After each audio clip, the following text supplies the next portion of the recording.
Boa noite. Boa noite. Relator reduz idade mínima para a aposentadoria das mulheres. A proposta agora é de 62 anos. Para os homens, continua 65. Protesto contra a reforma da Previdência acaba em tumulto. Policiais tentam invadir o Congresso e são contidos com bombas após o quebra-quebra. Sem citar a Lava Jato, Temer diz a deputados que classe política precisa resistir. Para o presidente, há um problema sério, mas o país não pode parar. Marcelo Odebrecht conta que pediu ajuda a Dilma após o início da Lava Jato. Para negociar pedidos da empresa, a presidente teria indicado o ministro Aloysio Mercadante. Eliseu Padilha é citado em propinas nos governos Fernando Henrique, Lula e Dilma. O ministro da Casa Civil é um dos homens fortes de Temer e está na lista de Fachin. Delatores da Odebrecht envolvem Alckmin e Serra com dinheiro ilegal. Obras no metrô e no Rodoanel teriam gerado os recursos dados aos tucanos. O Jornal da Gazeta está no ar.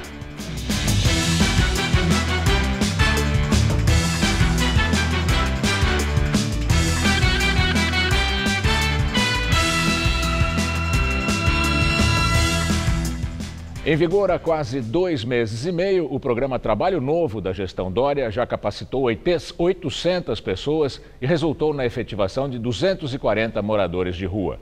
O objetivo é empregar 20 mil pessoas até o fim do ano.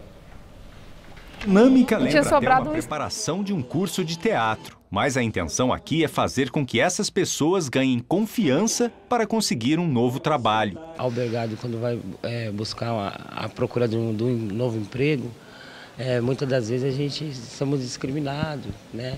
E com esse projeto está abrindo as portas para nós. A preparação, que tem duração de 1 semana, é feita com moradores dos centros de acolhimento de São Paulo, que viviam na rua. O programa Trabalho Novo começou no fim de janeiro e a meta do prefeito João Dória, do PSDB, é bastante ousada: empregar até o fim deste ano cerca de 20 mil pessoas que estão em situação de rua. E o desafio não é só conseguir as vagas com a ajuda das empresas, mas também fazer com que os candidatos permaneçam no mercado de trabalho. Até agora, 800 pessoas já foram capacitadas, 240 efetivadas e 20 moradores de rua demitidos. O que a gente tem observado é que, em alguns casos ainda, alguma dependência química tem derrubado as pessoas. No caso da experiência, inclusive, o dia do pagamento é uma curva de risco. Por isso, nós temos todo um trabalho de acompanhamento das pessoas após a contratação. Mas vai completar um mês no novo trabalho. É auxiliar de serviços gerais nesta empresa que faz a coleta de lixo na cidade. Morei dentro de um carro batido de um colega, né? Agora é vida nova. É vida nova, não tenho nem o que falar, né? Todos os dias tá levantando e falar, vou trabalhar. E é sorriso, né? Ô, irmã, é gostoso. O haitiano Charles também foi contratado e já faz planos. É um trazer familiar. Ontem, a secretária municipal da Assistência Social, Soninha Francini, foi demitida do cargo. A pasta é responsável pelo programa Trabalho Novo. Soninha foi substituída por Felipe Sabará, secretário adjunto. O anúncio da primeira troca no secretariado foi feito pelo prefeito João Dória e publicado na internet. Nós vamos colocar um pouco mais de força na gestão administrativa desta secretaria, que é mais pesado um pouco. É construção, obra, implementação dos novos CTAs, dos espaços vida, tudo isso exige uma demanda que não está dentro do espírito da Sônia. O vídeo foi divulgado antes de Dória viajar para a Itália. Amanhã vai se encontrar com o Papa Francisco na sede do Vaticano. Ele vai reforçar o convite para o pontífice participar da celebração dos 300 anos de Nossa Senhora Aparecida. Em carta ao presidente Michel Temer, o Papa disse que não comparecerá ao evento devido à sua intensa agenda. Soninha também usou a rede social para comentar a demissão. Disse que não correspondeu ao ritmo do prefeito. Hoje, em entrevista à revista Veja, destacou que também é uma gestora, mas que não atingiu as expectativas de Dória, porque elas não se cumpririam em apenas 3 meses. O gesto do prefeito Dória de demitir Soninha usando as redes sociais para fazer publicidade é, no mínimo, grosseiro. Ele fala com a habitual cara de moço bonzinho, ao lado de uma subalterna visivelmente constrangida. O prefeito tem usado bem a internet. A sua popularidade crescente prova isso. Mas não foi a primeira escorregada dele, não. Ele fez propaganda de vitaminas numa reunião de secretários. E depois o fabricante retribuiu a ingênua gentileza, comprando placares de campo de um jogo da seleção brasileira transmitido para o Brasil todo. O letreiro luminoso, no lugar mais caro do estádio, dizia apenas São Paulo, cidade linda. Justamente o slogan do sorridente prefeito, que jura que não é candidato à presidência. Como são bonzinhos esses empresários que fazem doações à nossa cidade, não? Família da idosa que alega ter sido espancada por um enfermeiro do Hospital do Servidor Público Municipal registrou o caso na polícia. A família ainda quer entender o que aconteceu no quarto onde está internada a dona Tereza de Jesus Garcia. A senhora, de 78 anos de idade, se recupera de uma cirurgia arterial. Mas na madrugada de domingo, contou que chamou o enfermeiro para pedir água, mas que o funcionário se negou e ainda a agrediu no rosto. Os filhos registraram um boletim de ocorrência na delegacia de número 73 e um perito do Instituto Médico Legal ainda é aguardado para realizar um exame de corpo de delito. O caso é investigado na esfera criminal e, paralelamente, pela administração do Hospital do Servidor Público Municipal. O superintendente diz que não há imagens de câmeras de segurança que possam esclarecer o que aconteceu e que, no momento do ocorrido, não havia qualquer testemunha. Só estavam no quarto a senhora e o funcionário que já foi afastado. Ele era o responsável pela enfermagem da UTI no dia do plantão. Isso que nos deixa realmente perplexos, né? Ele nunca teve nada, que nós sabemos, nunca teve nada. 27 anos trabalhando dentro da mesma unidade de terapia intensiva. Realmente a perplexidade é total do nosso grupo aqui. A direção do hospital disse que em 27 anos de serviços prestados, o funcionário que foi acusado de ter agredido Dona Tereza não teve qualquer registro de reclamação.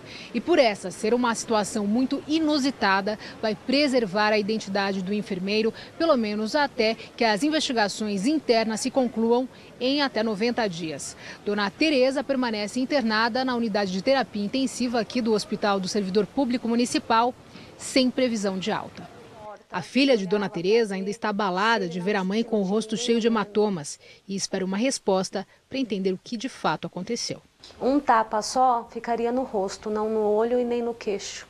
Os puxões de cabelo não dá para saber, mas ela relata. Em mais um vídeo, Marcelo Odebrecht diz que a ex-presidente Dilma Rousseff indicou o ex-ministro Aloysio Mercadante do PT como interlocutor para negociar sobre a Lava Jato. No depoimento, Marcelo Odebrecht relata uma reunião que teve com Dilma em 2015. Marcelo afirma que procurou Dilma para conter a investigação. Uma reunião que eu tive com a presidente, eu perguntei, presidente, quem é que, nesse assunto Lava Jato, está criando várias dificuldades. Inclusive, quem é que pode ser o nosso interlocutor junto ao governo para todo esse tema. Os empréstimos travados, Petrobras com vários problemas. E ela disse, olha, fale com o Mercadante. Na época do encontro relatado por Marcelo Odebrecht, Aloysio Mercadante era ministro da Casa Civil de Dilma. No governo da petista, ele também foi ministro da Educação. Mercadante já foi citado por outros delatores. Em depoimento, o ex-executivo da Odebrecht, Benedito Júnior, afirmou que o ex-ministro recebeu, via Caixa 2, dinheiro para a campanha de 2010. Naquele ano, Mercadante foi candidato ao governo de São Paulo. De acordo com o delator, a quantia foi paga a Edinho Silva, também do PT, que hoje é prefeito de Araraquara, mas na época era tesoureiro da campanha de Mercadante. Em nota, Dilma reafirmou que as acusações de Marcelo Odebrecht são falsas. Já o ex-ministro Aloysio Mercadante nega que Dilma o tenha nomeado como interlocutor para assuntos da Lava Jato. Sobre o dinheiro para a campanha, o petista diz que desconhece o teor das acusações e acrescenta que as contribuições sempre ocorreram dentro da legalidade. Já o prefeito de Araraquara, Edinho Silva, alega que não conhece e nunca esteve com nenhum dos delatores que citaram o nome dele. O petista afirma ainda que todas as arrecadações financeiras durante campanhas eleitorais das quais ele participou foram declaradas e aprovadas pela Justiça Eleitoral.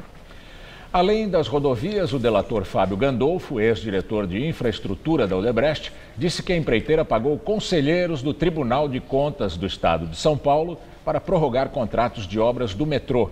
No depoimento, Gandolfo também fala em pagamentos que teriam sido destinados ao tucano José Serra.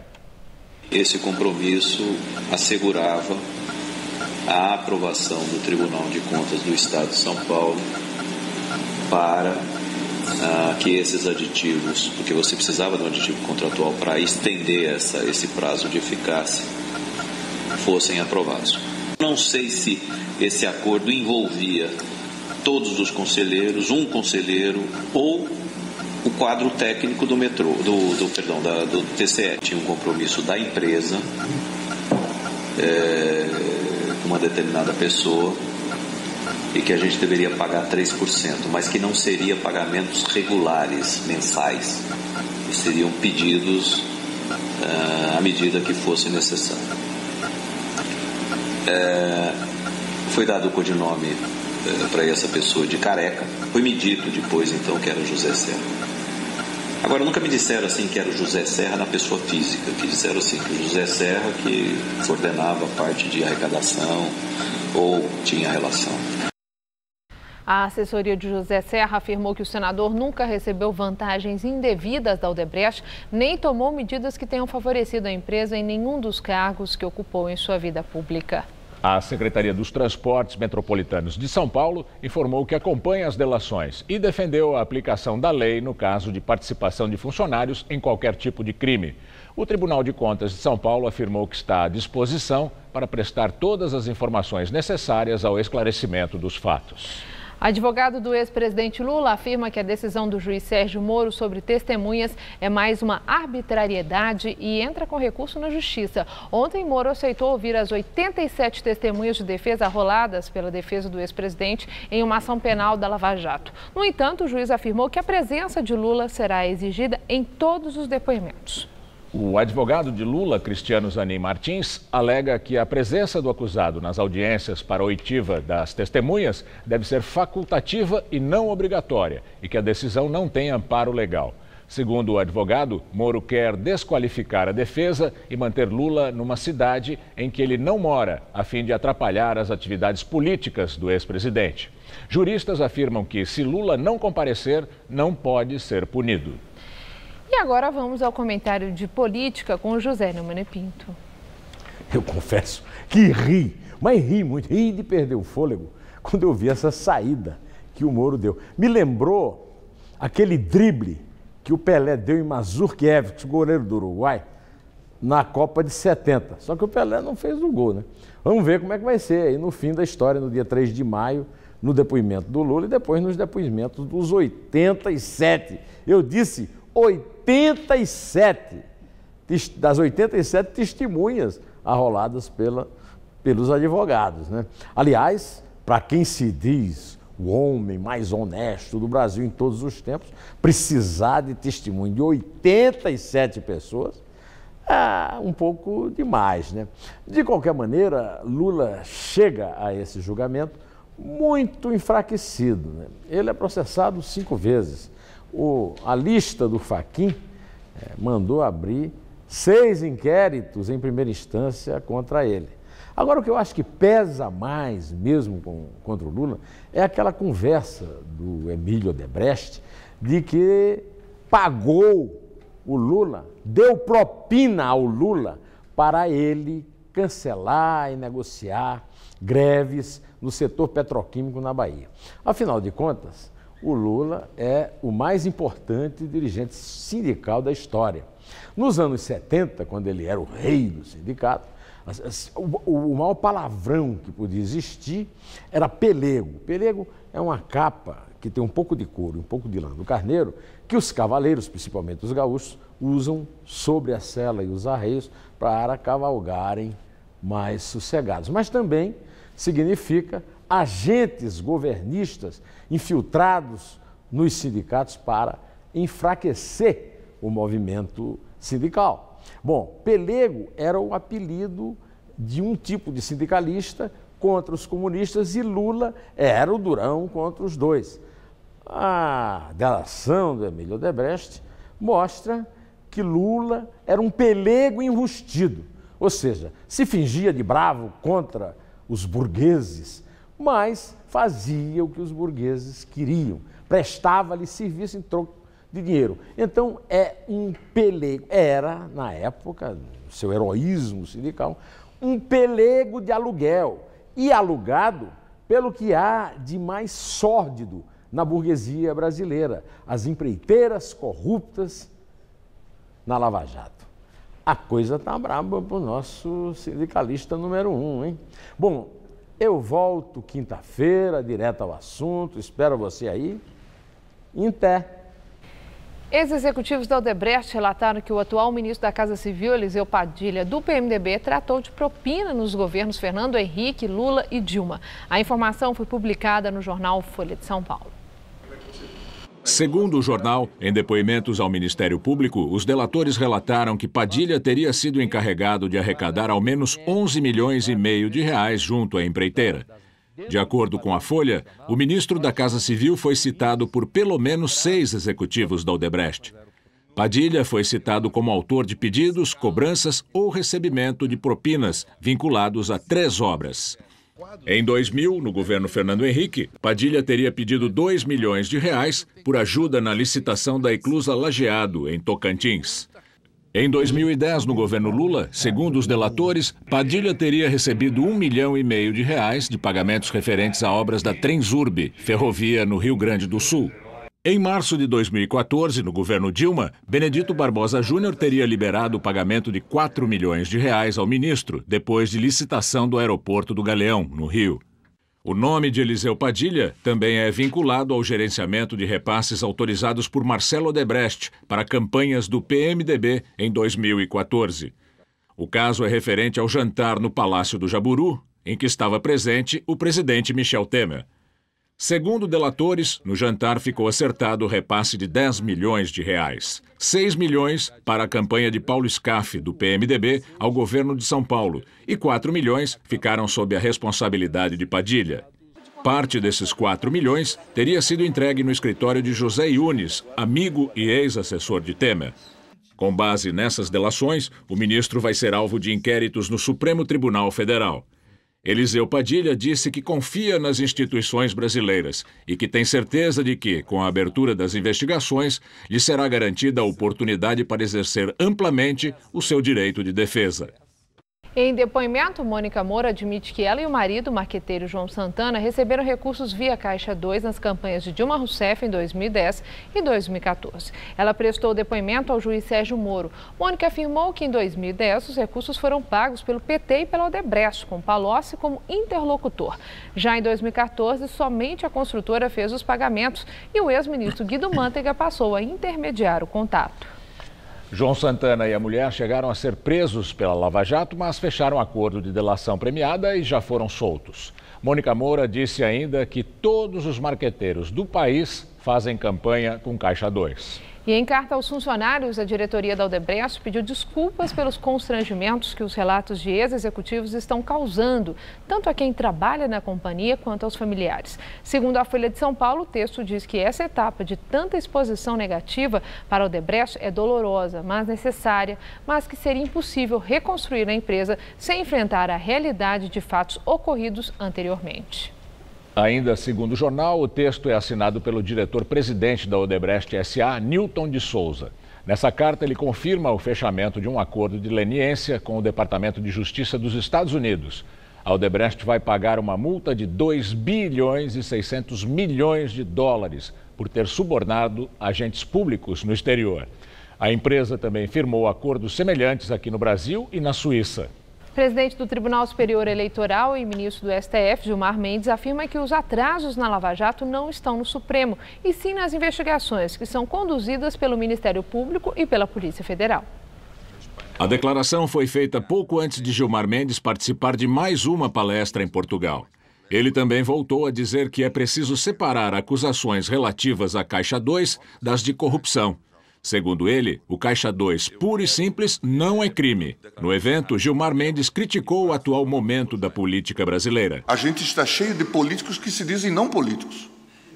Isso se tornou uma profissão no Brasil nova. E é um outro fenômeno que se quer construir, que é construir democracia sem político e sem política. O Departamento de Operações Estruturadas, que era o braço da Odebrecht responsável pelo pagamento das propinas, movimentou mais de 10 bilhões de reais entre os anos de 2006 e 2014. Esse setor tinha uma complexa máquina de distribuir dinheiro, não apenas para políticos, mas também para fiscais, como relata o ex-presidente da empresa, Benedito Júnior. O diretor superintendente me procurava e dizia: Júnior, eu tenho um pedido dessa obra com esse codinome. Você autoriza? Eu fazia a pergunta básica: isso está dentro do seu resultado? Está dentro do seu... o acionista não vai financiar isso com dinheiro, não, vai sair de dentro do resultado da obra. Eu falei: então está autorizado. E aí isso era encaminhado para um sistema, que eu também não conheço, que alimentava e gerava autorizações para que fosse, ou mensalmente ou quinzenalmente, feitos saques para os pagamentos ilícitos. Então, no momento que um executivo diz que precisa, dificilmente ou o diretor superintendente ou o LE, que é quem daria autorização para que o sistema pagasse, diria não vamos fazer, porque era um risco que eu estaria assumindo, que depois da ponta dizia: eu não consegui resolver, não consegui dar o resultado, porque o meu fiscal aqui, você não aceitou, criou dificuldade e eu não consigo resolver meus assuntos. Então, nós criávamos um sistema de que a delegação era dele, a responsabilidade final era de quem pedia. Sem citar diretamente a Lava Jato, o presidente Michel Temer disse a deputados da base aliada que a classe política precisa resistir ao sério problema que o Brasil atravessa. Temer tomou café da manhã com deputados da base governista no Palácio da Alvorada. A reunião foi para tratar da reforma da Previdência. Com 8 ministros delatados por ex-executivos da Odebrecht, o presidente afirmou que ele pessoalmente resiste o quanto pode. Há um problema sério no país, vocês sabem disso. Há questões as mais variadas que muitas e muitas vezes visam a, digamos assim, desprestigiar a classe política, e nós todos precisamos resistir. Eu tenho resistido quanto posso. Ultimamente dou entrevistas, falo, etc., para dizer aquilo que o Brasil precisa. Ou seja, não se pode ter a ideia de que porque aconteceu isto ou aquilo, o Brasil vai parar. Temer também cobrou dos deputados empenho na aprovação das reformas enviadas pelo governo ao Congresso. Não podemos nos acoelhar, achar que nós estamos, enfim, numa situação delicada. Delicada, deixemos para o judiciário. Agora, não se pode a todo momento, acontece um fato qualquer, uma notícia qualquer, vão parar o executivo, vão parar a atividade do legislativo. Nós temos que nos vitalizar e dar uma resposta muito adequada para o momento que nós vivemos. Direto de Brasília, Josias de Souza fala sobre a mobilização de Temer em meio às denúncias da Lava Jato. É dura a vida de Michel Temer. No comando de um governo precário e lotado de suspeitos, o presidente se esforça para convencer um Congresso desmoralizado a aprovar reformas impopulares. Diante desse desafio estupendo, Temer ostenta o melhor discurso que pôde arranjar. Em encontro com deputados governistas, disse que é preciso resistir à situação delicada criada pela Lava Jato por meio do trabalho. Afirma, com outras palavras, que o Congresso precisa se mostrar útil para atenuar a desmoralização. Temer parece retirar inspiração de uma conversa que teve com Fernando Henrique Cardoso, numa fase em que o Supremo Tribunal Federal ainda não tinha jogado as delações da Odebrecht no ventilador. FHC disse a Temer que é nos momentos de caos que o Brasil costuma avançar. Foi assim, segundo ele, no governo de Itamar Franco. O país vinha de um impeachment, o governo era de transição e o escândalo dos anões do orçamento ardia nas manchetes. Com tudo isso, aprovou-se o Plano Real. Temer vende aos aliados a tese de que a aprovação das reformas fará o PIB brasileiro crescer como um foguete. Com sua retórica exagerada, Temer tenta mostrar aos aliados que é melhor servir o remédio amargo agora do que chegar às eleições de 2018 ainda sob os efeitos do câncer da recessão. Temer sabe que se fraquejar no Congresso, seu governo perde o sentido. Disse à sua infantaria que não é hora de acoelhar-se. A imagem do coelho é sugestiva. Se Temer fosse um mágico, não bastaria tirar coelhos da cartola. Temer precisa tirar cartolas de dentro do coelho. Boa noite.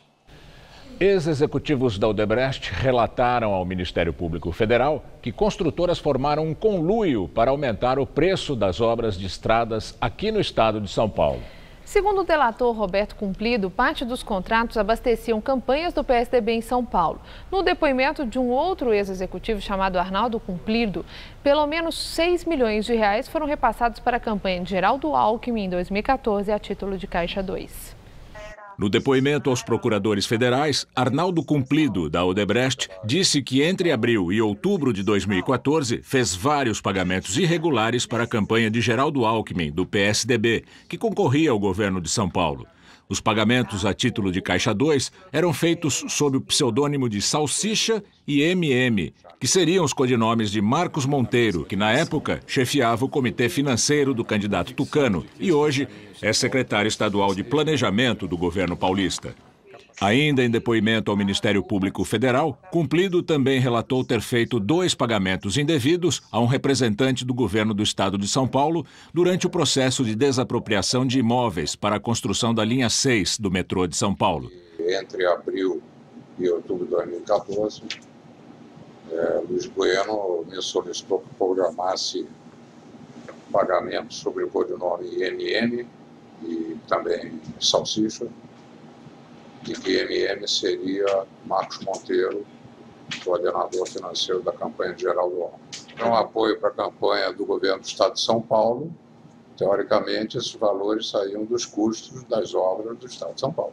Outro delator de nome Roberto Cumplido, que era diretor de contratos da Odebrecht em São Paulo, afirmou em depoimento que várias construtoras combinavam o valor das obras em estradas do estado e que seriam os vencedores das licitações. Entre as obras citadas por ele está a SP-225, em Araraquara. Roberto diz que entre 4% e 5% dos contratos dessas estradas eram destinados a pagamento de propina para campanhas tucanas. O valor de referência era 36. Eu, quando estudei a obra, para poder ter um retorno e um resultado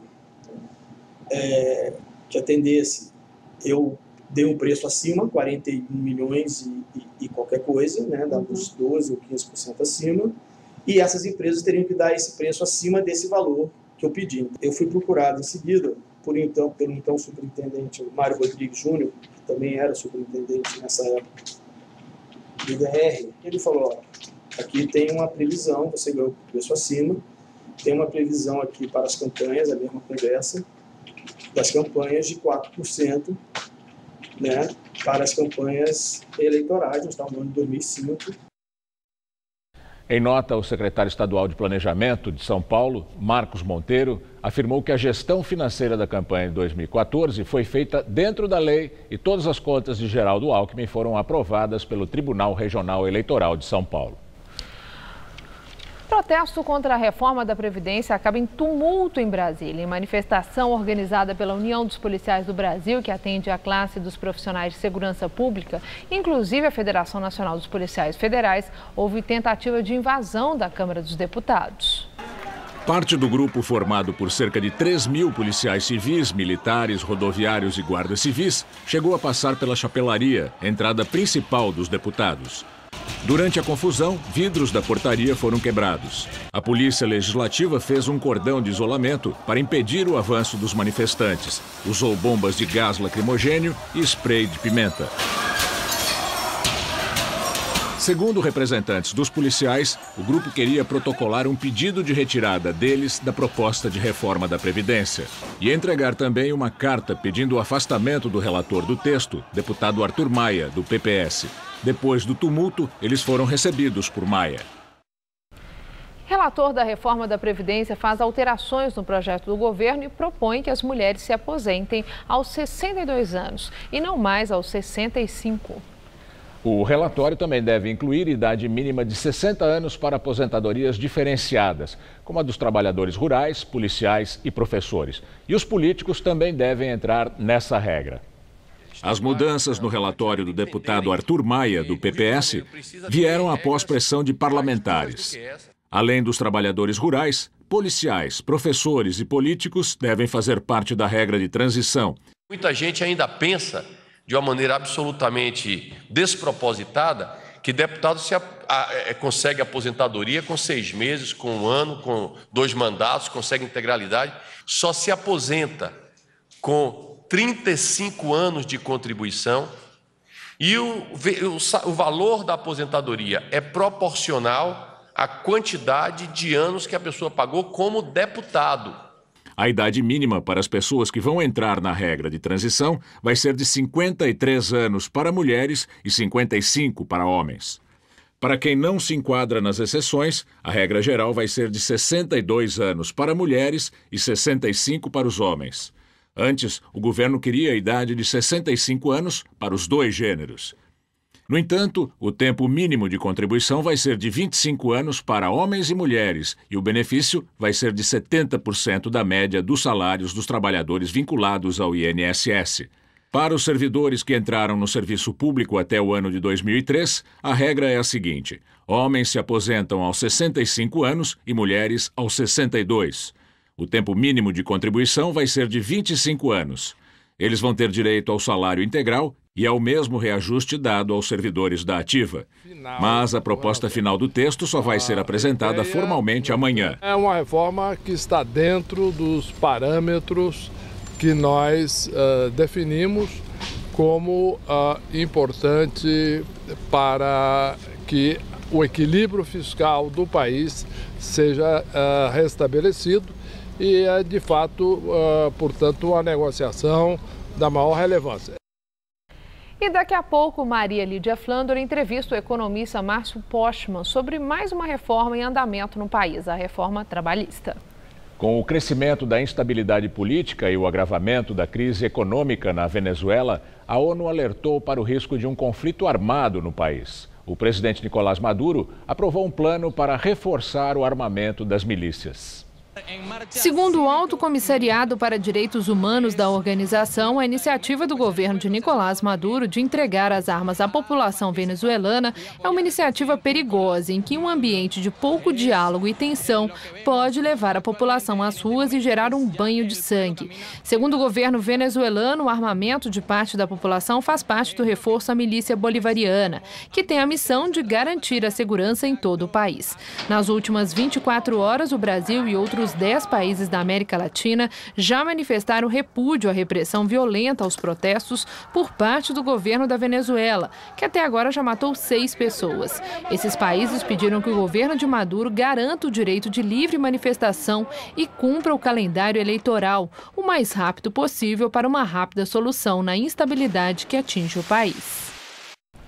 Comissão Europeia formaliza um pedido de uma investigação transparente sobre o referendo que ampliou os poderes do presidente turco no último domingo.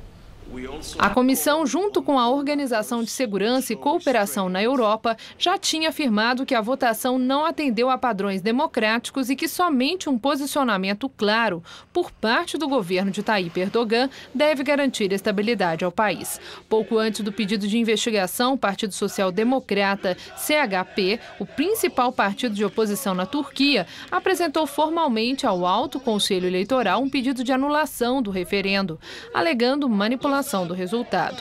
O presidente turco já rejeitou as conclusões dos observadores internacionais e voltou a dizer que o resultado deve ser respeitado, tanto dentro quanto fora do país. Apesar das críticas internacionais ao resultado de domingo, hoje o presidente americano Donald Trump parabenizou Erdogan pelo resultado no plebiscito, o que foi interpretado como um parabéns ao autoritarismo do atual governo turco contra o parlamento e população do país. Depois de iniciar o processo de saída do Reino Unido da União Europeia, a primeira-ministra britânica Theresa May agora apresenta uma proposta de eleições antecipadas para junho. Em seu pronunciamento, Theresa May afirmou que quer garantir apoio e estabilidade política no parlamento para negociar a saída do país da União Europeia. Segundo pesquisas, a popularidade de May e das propostas defendidas pelo seu partido devem garantir a ela a maioria no parlamento. A proposta das eleições antecipadas ainda tem que ser aprovada pelo parlamento britânico, mas já conta até com o apoio da oposição. Se aprovado, o pleito que estava previsto para 2020 poderá ser realizado no dia 8 de junho. Em mais uma parada de sua viagem pela Ásia, o vice-presidente americano Mike Pence pede maior pressão econômica e diplomática contra a Coreia do Norte. Em sua reunião com o primeiro-ministro japonês Shinzo Abe, Pence reforçou que a aliança econômica e militar com o Japão é a pedra angular da paz e da segurança no Nordeste da Ásia e que vai trabalhar com seus aliados na região para garantir uma solução para a questão nuclear da Coreia do Norte.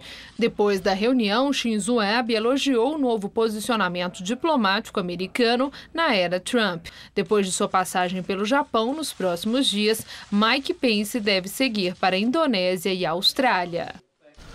E agora vamos ao comentário de política internacional com João Batista Natali. Donald Trump é antipático.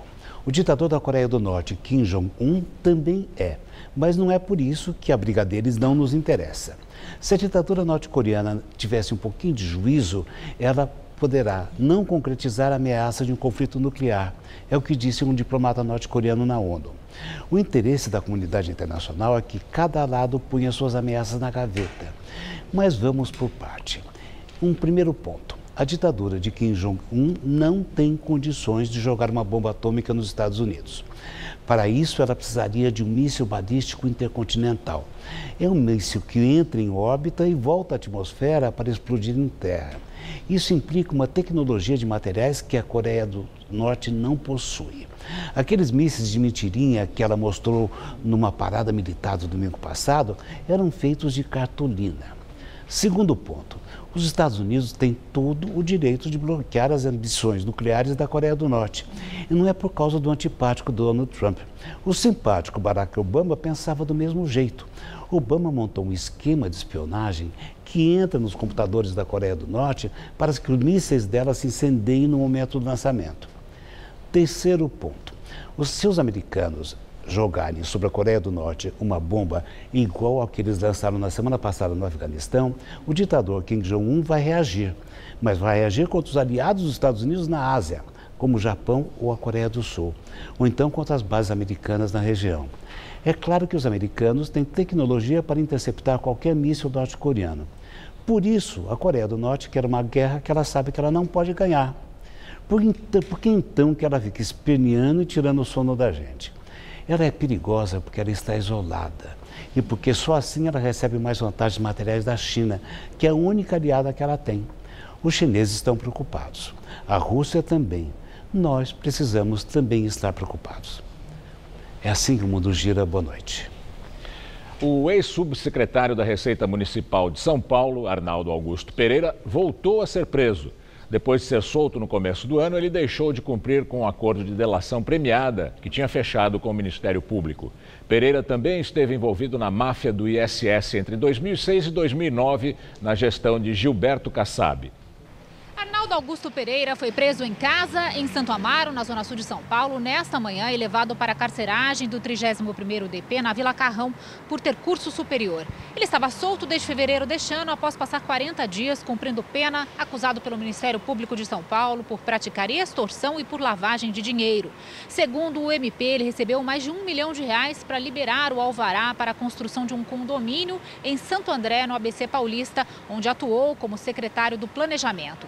Antes disso, ele também foi subsecretário da Receita Municipal de São Paulo entre 2006 e 2009, nas gestões de José Serra, do PSDB, e de Gilberto Kassab, do PSD. E há indícios de que ele atuou na máfia do ISS, que cobrava propina para reduzir impostos de construtoras.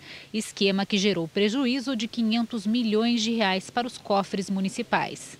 A nova prisão do ex-fiscal foi pedida pelo Ministério Público e decretada ontem pela Justiça. Arnaldo Augusto Pereira teria prometido entregar provas que incriminariam políticos, inclusive com foro privilegiado no Supremo Tribunal Federal e outros fiscais em uma negociação de delação premiada. E por causa dessa promessa, ele teve a pena relaxada. Depois de solto, segundo o MP, ele parou de colaborar. Ele rompeu, já em liberdade, com essas tratativas, deixou de trazer qualquer elemento de prova daquilo que ele havia se comprometido, tá? E em razão dessa quebra da promessa que ele havia feito, não só com a gente, mas também com o Ministério Público da cidade de Santo André e com a Procuradoria-Geral da República, nós pedimos a restauração da ordem de prisão contra ele e a Justiça de São Paulo, numa decisão exemplar, restaurou a preventiva dele na data de hoje. Hoje aqui em São Paulo tivemos um dia de temperaturas um pouco mais baixas e com a chuva sentimos ainda mais frio. Pois é, e será que o frio continua nos próximos dias? Vamos à previsão com Mariana Armentano.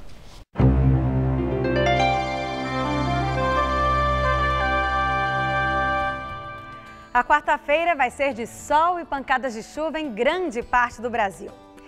Na verdade, o tempo só vai ficar firme nessa área em amarelo, desde o Rio Grande do Sul até o interior do Nordeste, sendo que em todo o leste da região Sudeste e também de Santa Catarina e do Paraná, o sol aparece entre muitas nuvens. Vamos ver como será o dia amanhã em algumas capitais? Olha só, em Florianópolis, muita nebulosidade amanhã e temperaturas entre 19 e 26 graus. Em Belo Horizonte, céu azul, mas não esquenta tanto. Máxima em torno dos 27. Em Maceió, chuvinha rápida para refrescar o calor de até 30 graus que vai fazer amanhã por lá.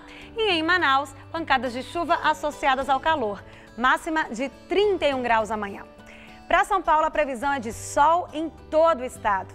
Mas aqui na faixa leste, a nebulosidade persiste e mantém essa temperatura mais amena.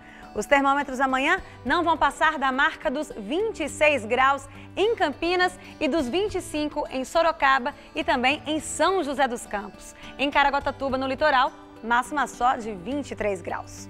Para a região metropolitana, o sol aparece entre muitas nuvens e faz friozinho, principalmente durante a madrugada, viu? Nessa quarta-feira, mínima de 14 graus e máxima de 24 graus. Na quinta, esquenta, faz até 27 e o tempo abre mais. Já no feriado, o tempo vira, trazendo chuva e friozinho. Máxima prevista de 24 graus na sexta-feira. O presidente da Câmara dos Vereadores de São Paulo, Milton Leite, do DEM, promulgou o projeto de lei que acrescenta o nome do ex-senador Romeu Tuma, morto em 2010, à Ponte das Bandeiras, na Zona Norte. A Prefeitura já tinha decidido vetar o projeto com base em recomendações do Ministério Público de São Paulo e das Secretarias Municipais de Justiça e de Direitos Humanos, mas voltou atrás. O Ministério Público e as secretarias argumentavam que a mudança infringiria um decreto municipal que proíbe o batismo de locais públicos com nomes associados a violações de direitos humanos. O ex-senador Romeu Tuma foi diretor do DOPS, o Departamento Estadual de Ordem Política e Social, durante a ditadura militar. Entidades de defesa dos direitos humanos também haviam pressionado o prefeito a rejeitar a proposta aprovada pelos vereadores no mês passado. O projeto de lei teve a chamada sanção tácita, que ocorre quando o Executivo não veta nem sanciona expressamente um texto encaminhado pelo Legislativo. Assim, ele foi devolvido à Câmara e promulgado por Milton Leite. O lugar passa a se chamar Ponte das Bandeiras Romeu Tuma. Agora as notícias do esporte com Celso Cardoso e Estela Gontijo. Depois do esporte, Maria Lídia entrevista ao vivo o economista Márcio Pockmann.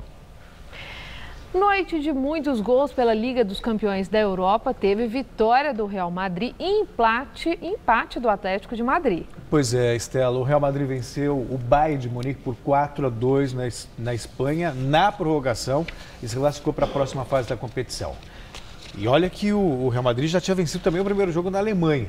O Atlético de Madrid também se classificou para a próxima fase, ao empatar em 1-1 com o inglês Leicester na Inglaterra. Amanhã o Barcelona de Neymar e Messi volta a campo contra a Juventus para tentar mais um milagre. O time catalão perdeu o primeiro jogo por 3-0 na Itália e agora só consegue se classificar aplicando uma goleada, por 4 gols de diferença. E hoje, finalmente, houve um desfecho para a polêmica Taça das Bolinhas, né, Celso? O Supremo Tribunal Federal decidiu hoje que o esporte é o único campeão brasileiro de 1987. O Flamengo reivindicava o título por ter sido campeão da Copa União naquele ano, organizada pelo Clube dos 13, e não pela CBF, que realizou um campeonato com os clubes que ficaram fora da Copa União. O esporte foi campeão daquele torneio. A CBF chegou a propor um confronto entre os campeões da Copa União, chamado pela entidade de módulo verde, contra o do outro torneio, chamado de módulo amarelo, para definir o campeão brasileiro.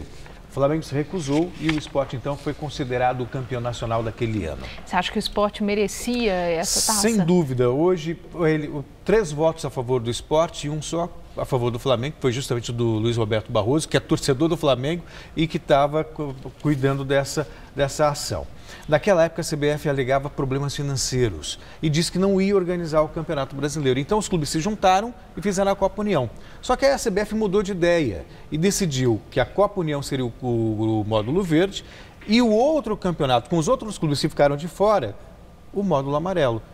E teria um confronto dos dois campeões. O Flamengo se recusou, como se recusou, o Sport ficou com o título, nada mais justo. Novela por muitos anos, né, da Taça das Mãos. Agora está resolvido. Agora sim, a Taça né? do Sport. Ok, Celso, muito obrigada. Uma boa noite para você. Boa noite, até amanhã. É com você, Gamberini. Você vai ver a seguir. Maria Lídia entrevista ao vivo o economista Márcio Postman, presidente da Fundação Perseu Abramo.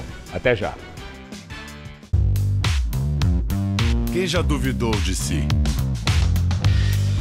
Quem já teve medo? Quem teve que resistir? Quem aprendeu? Quem cresceu? Quem acreditou? Você tem muitos motivos para seguir em frente e um só banco. Bradesco, pra frente. Eu não comecei no jornalismo, mas eu era comunicadora, eu fazia palestras. Então foi aí que eu descobri que tinha aptidão e interesse para o jornalismo. Escolher uma faculdade naquela altura do meu campeonato não era fácil. Eu tinha ali um nível de exigência, eu queria algo mais. E eu descobri a Faculdade de Jornalismo da Casper Libero, que era muito conceituada pelos resultados conquistados nesses anos todos. As habilidades necessárias para o exercício da função, eu precisava aprender de uma forma sistematizada com professores qualificados. E isso eu consegui na faculdade, aqui na Casper. Por isso, eu sou o Casper. Somos todos Casper.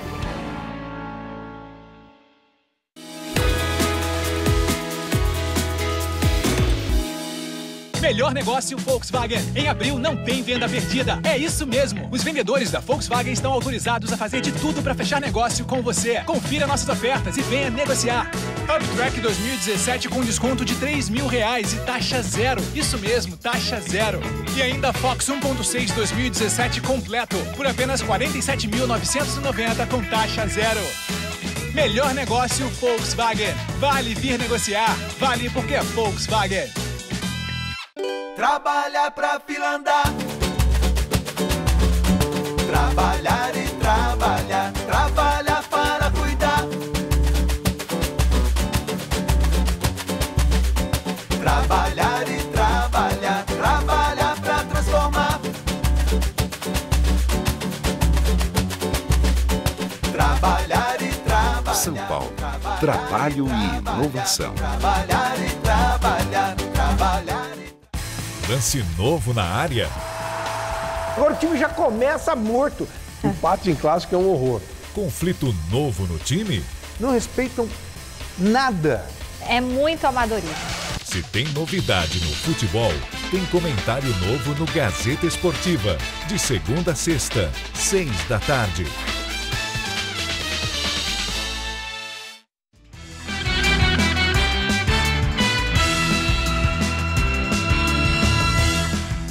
Abertura para o diálogo entre dirigentes de grandes instituições do PT e do PSDB na entrevista do dia, com Maria Lídia Flandoli.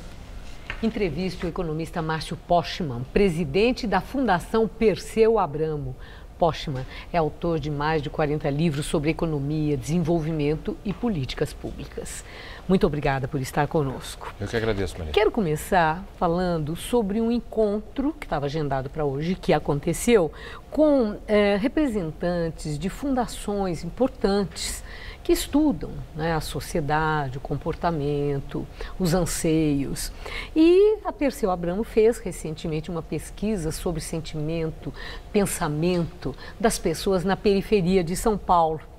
Primeiro eu quero saber se no encontro de hoje, quem ligava pessoas de PT e PSDB, se nós podemos ver assim como um primeiro passo para um entendimento que leve ao encontro de saídas para esse terrível momento que vive o país.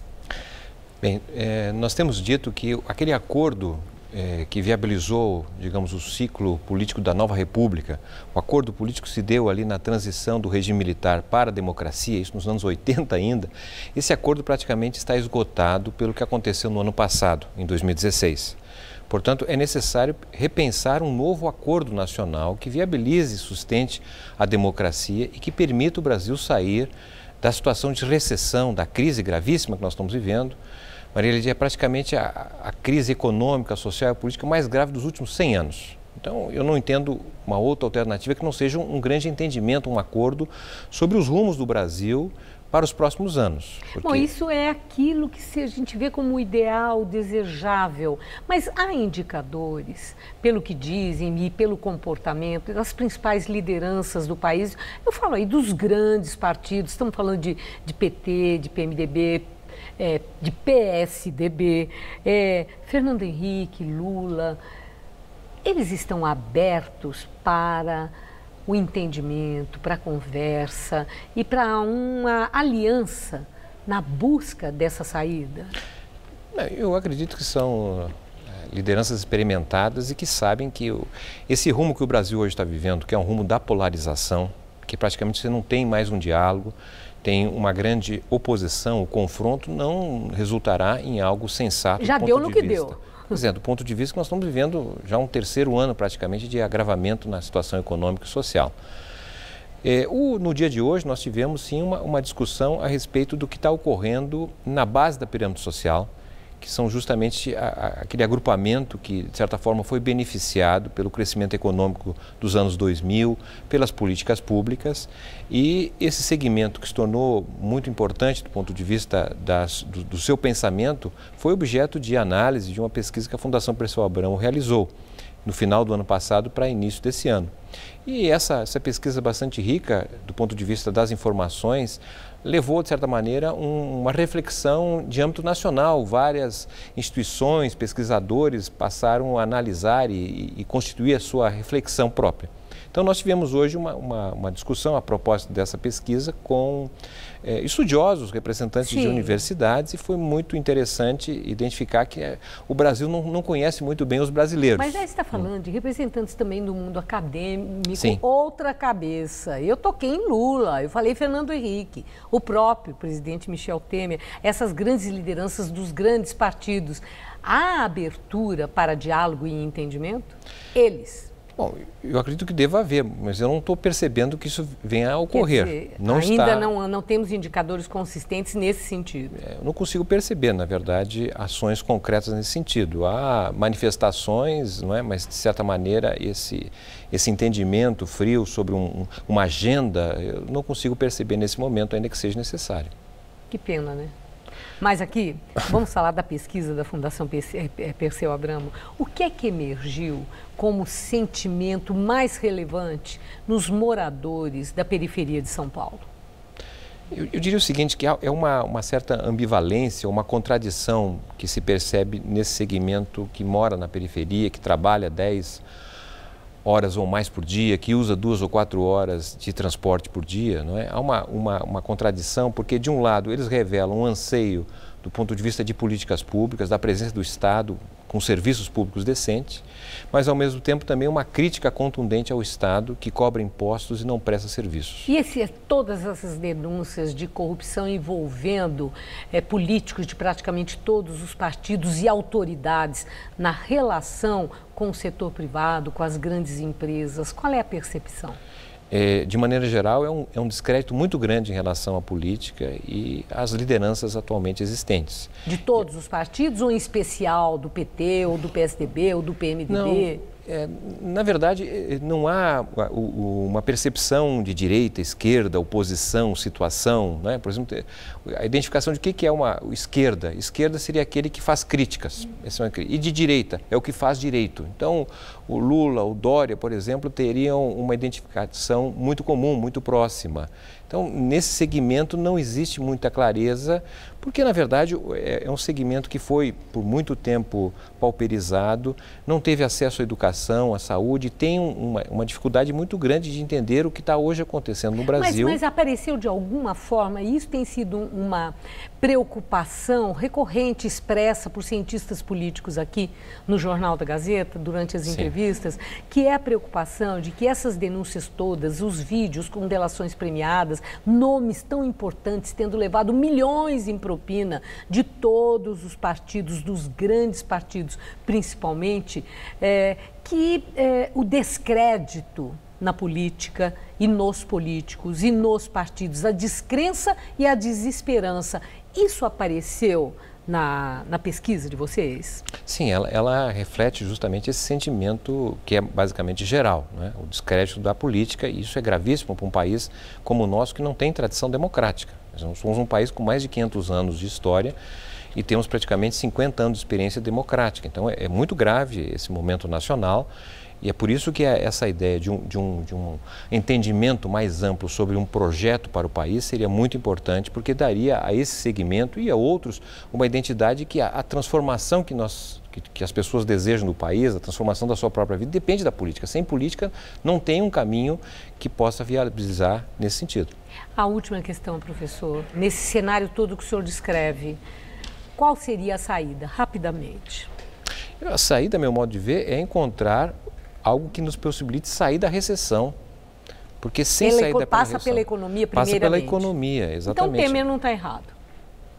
Mas, bom, eu acredito que as propostas que ele está fazendo não são suficientes para tirar o país da recessão. Muito obrigada por sua entrevista. Obrigado a você, igualmente. Gamberini. O Jornal da Gazeta termina aqui. A edição de hoje pode ser vista no site do Jornal da Gazeta. Mais notícias em nossa edição das 10. Uma boa noite para você. Boa noite e até amanhã.